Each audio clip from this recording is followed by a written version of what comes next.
Ishqning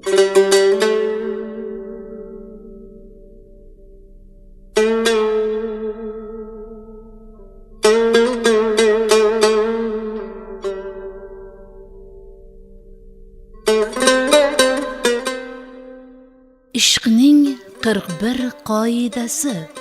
Mavlono Shams Tabriziy. Assalomu alaykum. Studiyada Dilbar Qurbonnazar qizi.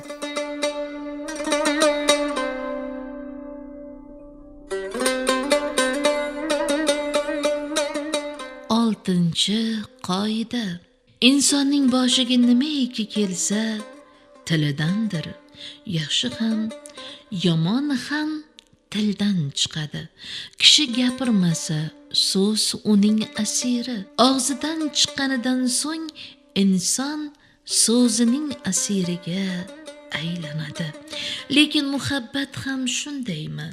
Hatto eng go'zal, eng chuqur ma'noli she'rlar, doston va ertaklar ham ishqni so'z bilan ifodalab bera olmaydi, chunki uning oldida so'z u yoqda tursin, til o'z kuchini yo'qotadi. Ey odobli inson, darding yangilanishini xohlamasang, tabibga savol berishni to'xtat va boshingni yerga qo'y. Allohga sajda qil. Yozuvchining qo'lidagi qalam singari ko'z va qalb Allohning ikki barmog'i orasidadir. Kalla odamlar soch haqida gapira olmaydi.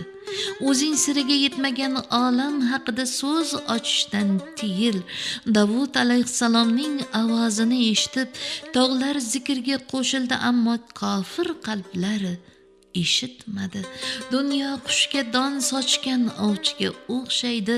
Donga yugursang, qorning to'ygandek bo'ladi, lekin oxirida tuzoqqa tushasan. Dangasalik qilma. Donni qo'yginda tekisliklarga, haqning rahmat vodiysiga qarab uchish harakatida bo'l. Mavlono Jaloliddin Rumiy. Tilga ixtiyorsiz, elga e'tiborsiz. Behuda so'zlaydigan ezma kechalari tong otguncha tinmay huradigan itga o'xshaydi. Yomon tilli kimsa el ko'nglini jarohatlaydi. Shirin so'z odam yumshoqlik bilan yoqimli so'z aytadi. Ko'ngilga tushmog'i mumkin bo'lgan yuzg'am uning shirin so'zi tufayli daf bo'ladi. So'zda har qanday yaxshilikning imkoni bor. Iso alayhissalom nafasi bilan o'limga jon kirgizdi. Go'yo nafasi o'limga jon bo'lar edi. Til bilan dil bir bo'lsa, yana ham yaxshi. Mahbub ul qulubdan. Haqiqiy so'z ichimda. Mendan nimadir eshitishni xohlaganlar qalbimga kirishga harakat qilishadi. Biroq u yerda qo'riqchi bor. Bu dunyoga kuzatish, tomosha qilish uchun keldim. Har bir tovushsiz, ishoratsiz so'zni eshitar, bu tarafdan ham so'zlar tinglardim. Ey tovushsiz so'z, sen so'z bo'lsang aytchi, bular nima der edim. Menga qolsa bu o'yinchoq dedi. So'radim, xo'sh, u holda meni o'yinchoq uchun yubordingmi? Aytdi, yo'q. Sen istaysanki hamma narsa xohishingga ko'ra bo'lsin, suvda ham, quruqlikda ham bir joying bo'lsinki men bilmay va ko'rmay. Endi so'zlarni eshityapman, ularning ma'nosiga yetyapman va har tomonga ibrat nazari bilan qaragan holda so'zning darajasini idrok etyapman. Uning qamrovi tor bo'lsa-da, ma'no olami o'ta keng. So'zni so'zlardan tashqarida tomosha qilki, yorug'likka chiqqaysan. Qalbi ishq alovi bilan yonmagan san'atkor tinglovchilariga ta'sir o'tkaza olmaydi, hatto o'zidan sovutadi. Holbuki so'z va so'zning maqsadi kishilarni hayajonga solish, his-tuyg'ularini jo'shtirishdir. Ayni shu jo'shqin hislar asosida odamlar birlashadi, biroq bunday tuyg'ular atrofida to'planmaganlar tarqalib ketadi. Maqsad shuki, kishilar bir xil qadriyatlar va tuyg'ular atrofida birlashib, bir tanu bir jon bo'lishi lozim. Alloh taolo hadisi qudsiyda marhamat qiladi: mening valilarim, do'stlarim gumbazlarim ostida, ularni mendan boshqa hech kim bilmaydi. Bu yerdagi mendan boshqa hech kim bilmaydi jumlasi ikki ma'noga ega.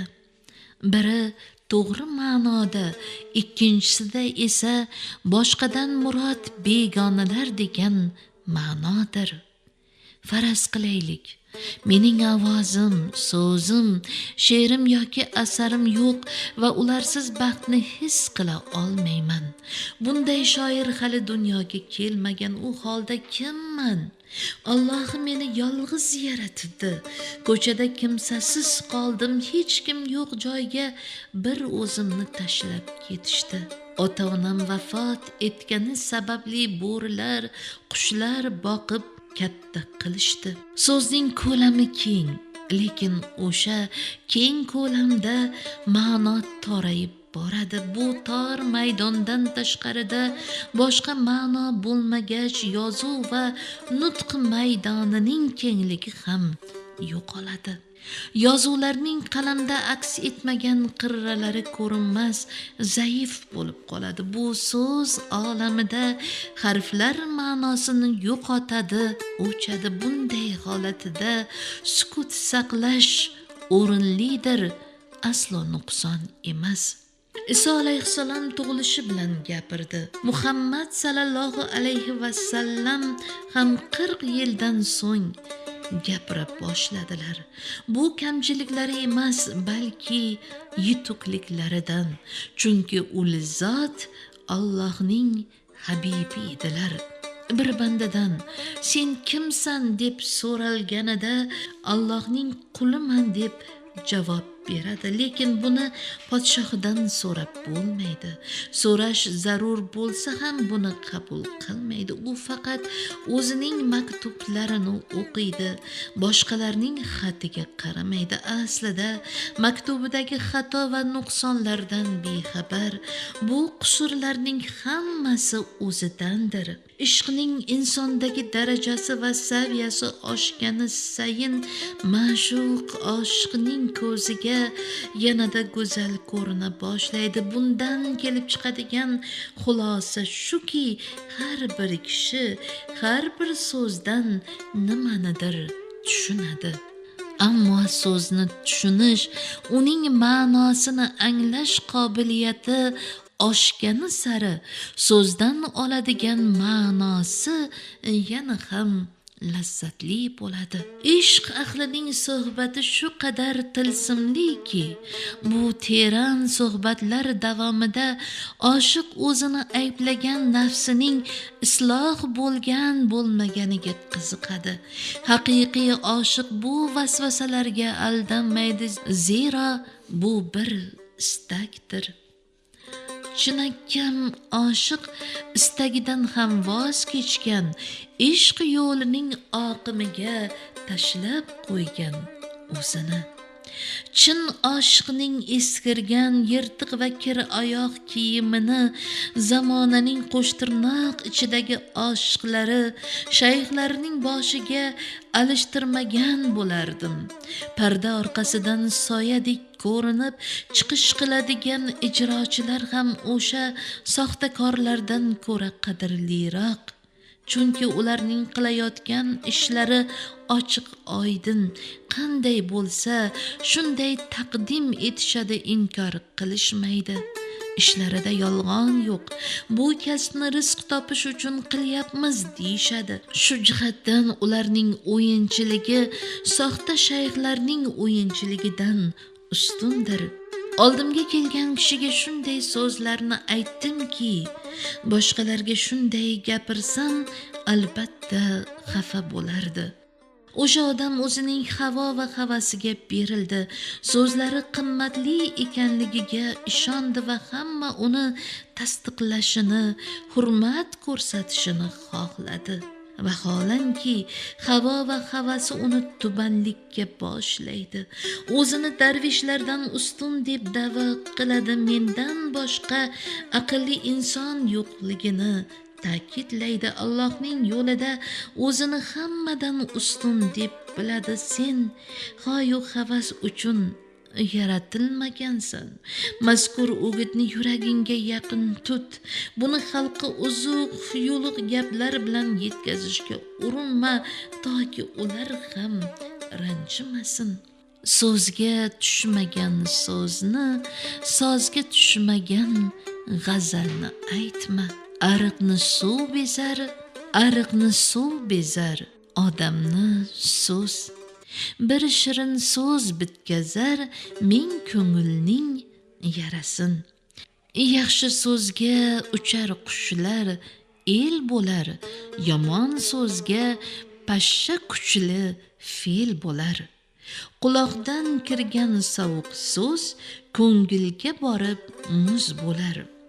O'zbek xalq maqollari. Ishq yo'lining yo'lovchisiga so'z insonni vazir ham qilishi mumkin, razil ham.